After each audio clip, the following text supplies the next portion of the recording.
Damos início a mais um programa Anatomia do Poder, vai ao ar de lares de brasileiros de todos os estados do Brasil e do Distrito Federal para analisar o que é o poder público, privado, acadêmico, cultural, universitário, sindical, esportivo, através daquelas figuras que detêm o poder. Hoje eu tenho o privilégio de um querido e velho amigo. Eu posso falar velho amigo, são décadas de amizade, de trabalhos comuns, de livros escritos juntos, e talvez, a meu ver, a maior autoridade do Brasil no direito previdenciário. Então, nós vamos falar no primeiro bloco sobre previdência e no segundo bloco falaremos sobre a reforma tributária, que tem também os seus impactos indiretos sobre a previdência, até porque uma das espécies tributárias ela está vinculada às contribuições previdenciárias. Meu querido Wagner Valera, professor titular de universidade e autor de inúmeros livros sobre previdência, desde a década de 70, que participamos de conferências, de debates, de aulas, de livros.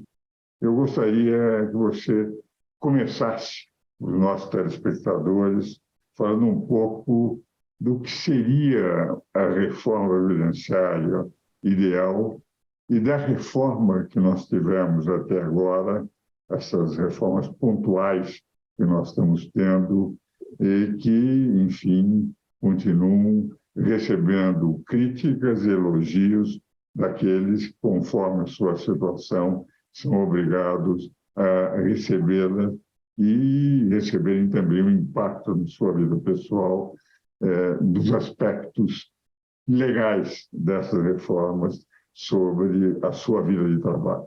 Com a palavra, meu querido Wagner. Olha, Ives, é sempre uma alegria estar com você na Anatomia do Poder. Já outras vezes você me deu a honra de estar participando desse programa, que é, sem dúvida, uma referência nacional, né? Um verdadeiro serviço público que você presta com tantas informações importantes. É oportuno a gente falar de reforma previdenciária e você me permita uma pequena brincadeira inicial. A primeira reforma foi a reforma que demorou 3 anos de tramitação, entre 95 e 98. Foi a reforma promovida no governo do presidente Fernando Henrique Cardoso. Ela dá origem à emenda constitucional número 20, dezembro de 98. Bom, a reforma saiu e no dia seguinte à publicação da reforma, um grande pensador, um economista eminente, disse: é preciso fazer uma reforma previdenciária. Ele tinha acabado de ser promulgada a emenda constitucional número 20, de dezembro de 98. No dia seguinte, já um notório especialista, alguém que estudou o assunto, disse: é preciso fazer uma reforma previdenciária. Então vamos começar por aí. Qual era o mote da primeira reforma? Algo que eu acho que todos os brasileiros querem, que a previdência básica seja igual para todos. Isto é, que todos os brasileiros tenham uma igualdade previdenciária no nível da proteção básica. E já aí era uma dificuldade, porque nós temos, na verdade, um regime geral, que é o regime, digamos assim, do INSS, e que é onde estão a grande maioria dos trabalhadores. Esse regime geral dá hoje, Ives, dá um benefício médio de cerca de R$ 2.400. É o benefício médio do regime geral. Você vê que não é nada espantoso, né? Então, esse é o regime geral que atende milhões de pessoas. E aí depois existem os chamados regimes próprios, que são os regimes dos servidores públicos e dos poderes públicos. Então, aí você tem o regime do Poder Executivo, né, que é a maior quantidade de regimes próprios, União, Estados e municípios, cada um com o seu regime próprio. Tem o regime do Poder Judiciário, tem o regime do Poder Legislativo e tem o regime dos militares. São, portanto, 4 distintos regimes próprios, nos quais foram sendo acumulados ao longo dos anos desde o início da história do Brasil, foram sendo acumulados inúmeros privilégios.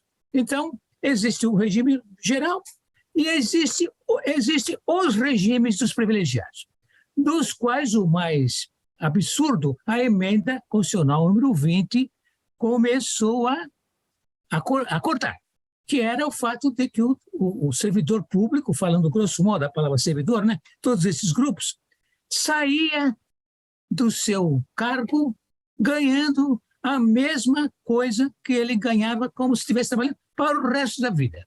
Então, essa era algo que não dava para pensar que algum Estado conseguiria pagar um dia, porque há um fato notório: as pessoas estão vivendo mais tempo, portanto, recebem aposentadoria por mais tempo. Então, o sujeito trabalhava 30 anos e teria em tese, poderia receber durante 40 anos o mesmo salário que ele ganhava. Então, se tratava, de fato, de uma distorção que era necessário corrigir. A emenda 20 deu um passo, mas foi um passo muito tímido, porque, naturalmente, você sabe, as pressões desses grupos são pessoas que se articulam diretamente com o Congresso, né, com os parlamentares. Bom, vamos manter durante algum tempo.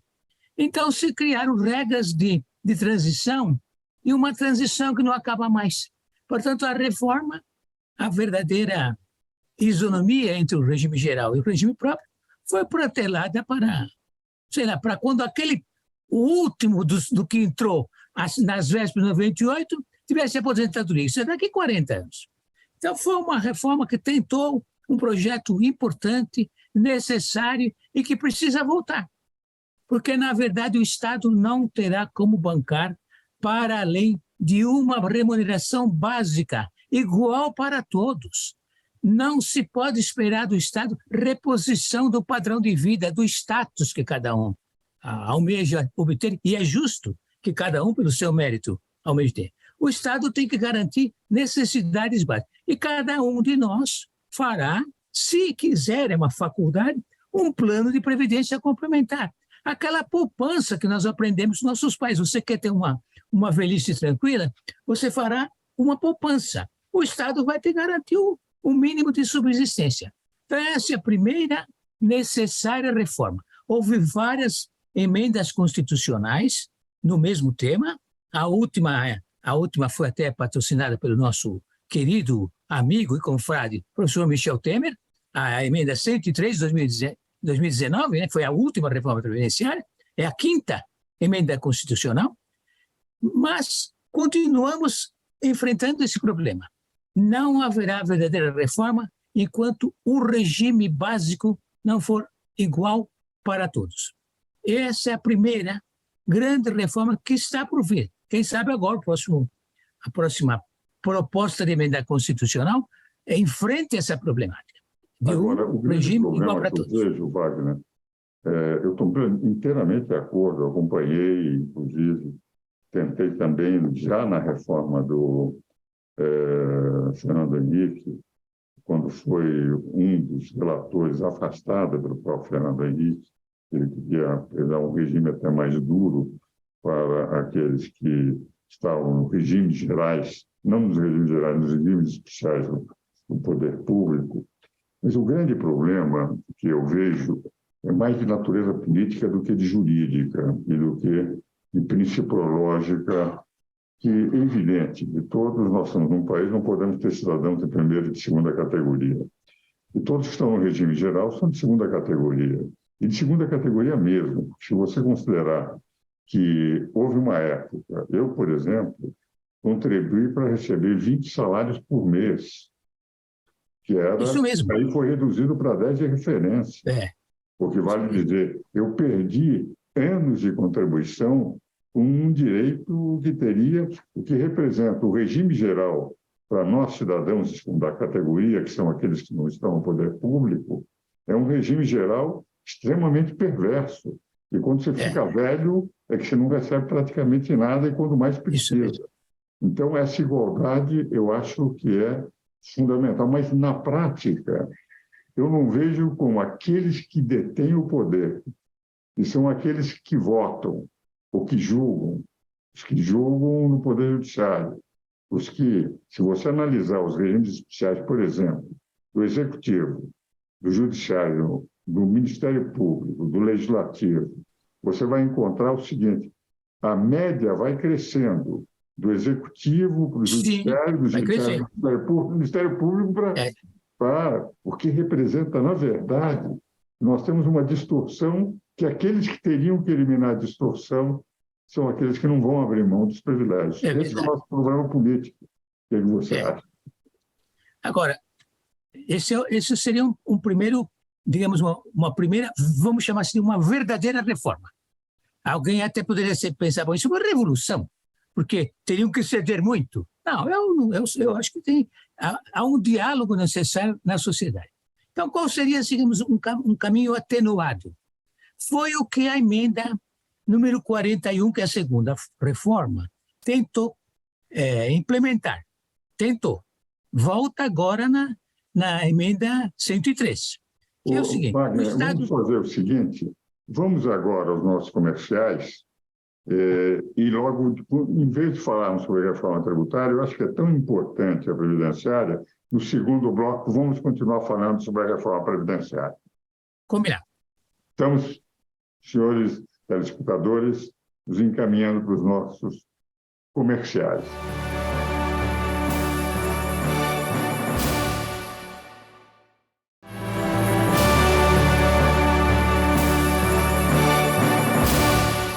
Dando continuidade ao programa com o professor Wagner Balera, professor doutor Wagner Balera, como eu faço em todo o programa, eu ofereço o livro que vai ser entregue amanhã, Anatomia do Poder, ou melhor, uma breve teoria do poder, e prefaciado por nosso comum amigo e confrade Michel Temer. E esse livro analisa exatamente um dos problemas que nós estamos discutindo no nosso programa, que é quem tem o poder, a forma de abrir mão desse poder. Quem tem os privilégios, abrir mão desses privilégios. Mas, meu caro Wagner, você ia falar sobre a segunda reforma, sobre a emenda... A segunda reforma atenuou um pouco, digamos, essa drástica instituição de uma isonomia, criando um interessante mecanismo. O Estado criaria um plano de previdência complementar para esse grupo. E esse grupo teria, então, a previdência básica igual à do regime geral, mas seria criado, como foi de fato, um mecanismo de previdência complementar subsidiado em menor parte pelo Estado e na maior parte pela pessoa, pelo interessado. Então, isso permitiria, digamos, que o Estado deduzisse de si a responsabilidade por pagar uma conta só dele, dividindo, digamos, a conta com os trabalhadores públicos. Foram criados, de fato, então, os fundos de previdência complementar dos três poderes, do Poder Executivo, do Poder Legislativo, do Poder Judiciário Federal, para que o Estado se sustentasse até o limite do regime geral, né, que é hoje cerca de 6 mil reais, é o teto do regime geral, e o restante seria rateado entre o Estado e o trabalhador, ou servidor, de modo a que reduzisse, no médio prazo, essa enorme despesa. Então, já é um segundo passo. Veja que, devagarinho, está se tentando fazer o ajuste rumo à isonomia. Então, a segunda reforma, que é a emenda 41, foi a que colocou, vem agora complementada pela emenda 103, capitaneada pelo presidente Michel Temer, no qual esses planos de previdência para complementar, isto é, subsidiados em parte pelo Estado, em parte pelo trabalhador, possam ser comprados no mercado. Isso é uma coisa interessante também, porque quando se criou os fundos de previdência dos servidores, já se criou também um foco de despesa que é a burocracia. Você sabe como a burocracia se multiplica. A burocracia sempre vai querendo ocupar mais espaço. Então, agora, a emenda de 103, inteligentemente, diz, olha, o plano complementar pode ser comprado no mercado. Isto é, no mercado comum de previdência, no mercado de seguros, digamos assim, que isso barateia bastante o custo e pode tornar mais viável a viabilização do plano de previdência complementar. Então, é também uma medida muito importante, eu vejo as reformas não crescendo com aquele objetivo que eu fixei ab início. Quer dizer, é preciso um regime básico igual para todos, e à medida que as diferenças surgem na própria vida da pessoa, ela vai criando os seus planos de previdência complementar. A imensa maioria das pessoas não poderá ter isso, é claro, não é? A imensa maioria não vai ter acesso.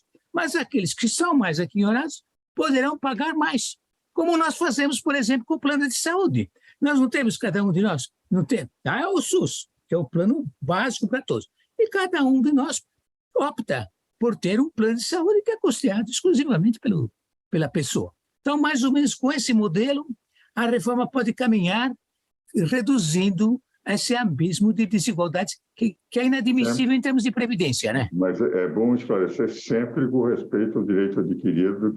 Sempre respeitado o direito adquirido, o ato jurídico perfeito. Quem já está no modelo continua, quer dizer, mantenha o status, é claro, não é? Claro. Mas os que foram admitidos depois de 2013 é a emenda 41. Os que foram admitidos de 2013 em diante, já não lhes é mais garantida a aposentadoria integral, nem a pensão integral. Esses já estão nessa fase de transição, onde pagam para o regime básico e pagam para o plano complementar. Quer dizer, nós estamos numa transição que aponta para um futuro melhor. Quer dizer, não aponta para uma debacle do Estado. Porque quando se fala também isso, agora, se nós fôssemos falar de reforma tributária, eu só vou dar um flash. Uma conta que precisa fazer, Ives, e você e eu fizemos a vida inteira na nossa economia doméstica, é a seguinte: não há saída sem entrada. Na Previdência é assim, não há benefícios, né, prestações, são chamados os benefícios, sem as contribuições. Então, nós temos assim, e a reforma tributária terá que enfrentar isso. Nós temos as contribuições que o Constituinte, em 1988, ele foi generoso, e você sabe muito bem, esse é o grande nome do direito tributário. O Constituinte criou um elenco de contribuições sociais para financiamento da Seguridade Social. Hoje, esse volume de receita praticamente se equipara à receita fiscal do Estado Federal brasileiro. Então, o dinheiro apareceu, o dinheiro entrou, só que a despesa também subiu muito. E é o tal negócio, não há saída sem entrada. E já ninguém mais tolera a criação de novos tributos, né? A nossa capacidade contributiva, você sustenta isso há muitos anos. Eu participei de 2 livros sobre capacidade contributiva coordenados por você. A nossa capacidade contributiva está totalmente liquidada, né? Então é preciso esse terceiro ângulo de observação. Não dá para o Estado criar contribuições sociais e depois criar mecanismo de desoneração, porque a desoneração tira recursos que já estão contados como parte integrante da despesa. E é uma distorção que foi sendo que se justificou pela caducidade do sistema, né, Ives? O sistema tributário de 66, ele está completamente caduco, então foram surgindo remendos, fragmentos de uma possível reforma tributária que nunca sai, e isso reduziu as entradas. Uma desoneração da contribuição sobre a folha é fatal para o equilíbrio financeiro e atuarial do sistema. Então, a gente também teria que ter um cuidado muito especial na reforma tributária por garantir que a receita, como ela está carimbada, ela não pode ser objeto de favores fiscais. Desculpa a expressão um pouco técnica, mas o telespectador vai entender. Não dá para fazer favor fiscal com a contribuição previdenciária. Você pode mexer em mecanismos de isenções, de não incidências, etc., com a massa comum dos tributadores, mas com o tributo vinculado à Seguridade Social, não é possível fazer favor fiscal. Agora, Wagner, mas de rigor, quer dizer, nós continuamos enfrentando, primeiro, o problema da longevidade. Não é? O fato de ter o direito adquirido do regime anterior, essas diversas mudanças, faz com que aquele que estava segurado, embora o Supremo tenha aquela decisão que expectativa de direito não representa direito adquirido, o certo, todavia, é que aqueles que entraram num determinado regime, né, foram sendo assegurados e a reforma nesse novo sistema foi válido para aqueles que entravam no serviço público a partir de cada uma dessas reformas. Não é? Agora, o que eu vejo de problema, de dificuldade, e nós estamos quase encerrando o programa, eu gostaria que você... é que nós, com a longevidade maior, mesmo com todas essas reformas, nós continuamos com a Previdência ainda sofrendo a impossibilidade de não suportar aquilo que representa as necessidades de um lado. E, de outro lado, o que me parece mais preocupante é de que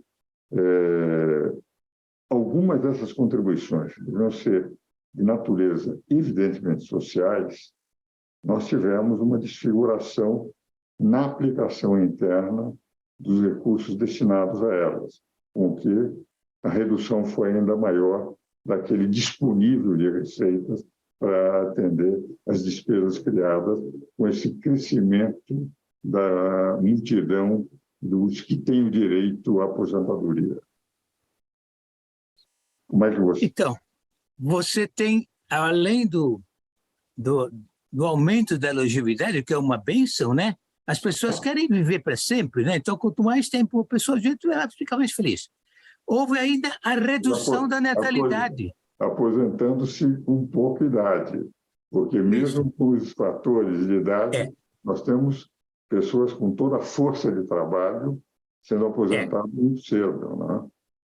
Mas houve um outro problema, foi a redução da natalidade, Ives, porque isso faz com que a massa de potenciais contribuintes não exista. Vão gerar...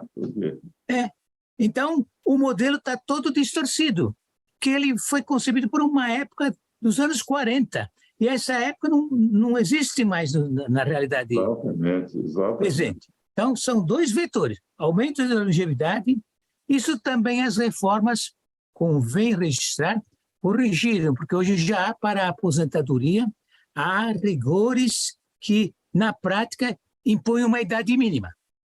Eu fico até envergonhado de dizer que eu me aposentei com 30 anos de trabalho em carteira, com 46 anos de idade. Era um direito. Ora, então eu fico com vergonha de dizer, mas eu exerci o direito objetivo. Porém, isso torna o sistema em si mesmo inviável.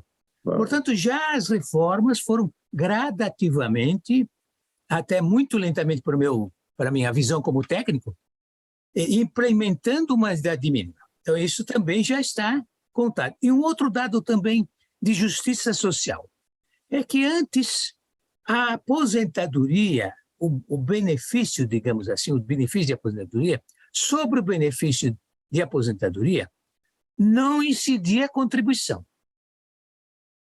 O segurado continua sendo assim para o regime geral, porque o teto do regime geral é o limite de isenção. Mas para aqueles que recebem além do teto, hoje se paga uma contribuição. Então, houve, de fato, uma atenuação da injustiça. Eu me sinto bem pagando essa contribuição. Eu me sinto bem, porque, afinal, eu sou melhor equinhoado, então é justo que eu pague, para que aqueles que não terão os mesmos benefícios possam ser melhor distribuídos o seu rendimento. Meu caro Wagner, quero agradecer muito a sua presença, seus esclarecimentos. Tenho a impressão que nossos telespectadores aprenderam muito sobre previdência com o didatismo do nosso entrevistado, o senhor Wagner Valera, porque tornou muito claro o que está acontecendo, o que ainda pode acontecer e, enfim, os esforços, mais longevidade. Eu não sei até que ponto, no futuro, no mundo inteiro, não vai ter que se pensar também em aumentar ainda mais a idade em que o cidadão está à disposição da sociedade para trabalhar, e com toda a medicina e com o aumento de longevidade, a média no mundo inteiro faz com que as pessoas... Eu tenho 88 anos, o Wagner também já não é tão jovem assim, e está aposentado desde os 46 anos. Mas as aulas do professor Wagner Valera no nosso programa foram excelentes. Eu só lamento que o tempo é um grande inimigo. Eu continuaria ouvindo o Wagner falar indefinidamente. Meus caros telespectadores, até o próximo domingo. Meu caro Wagner Valera, muito obrigado pela sua participação no nosso programa. Um grande abraço e até breve. Até.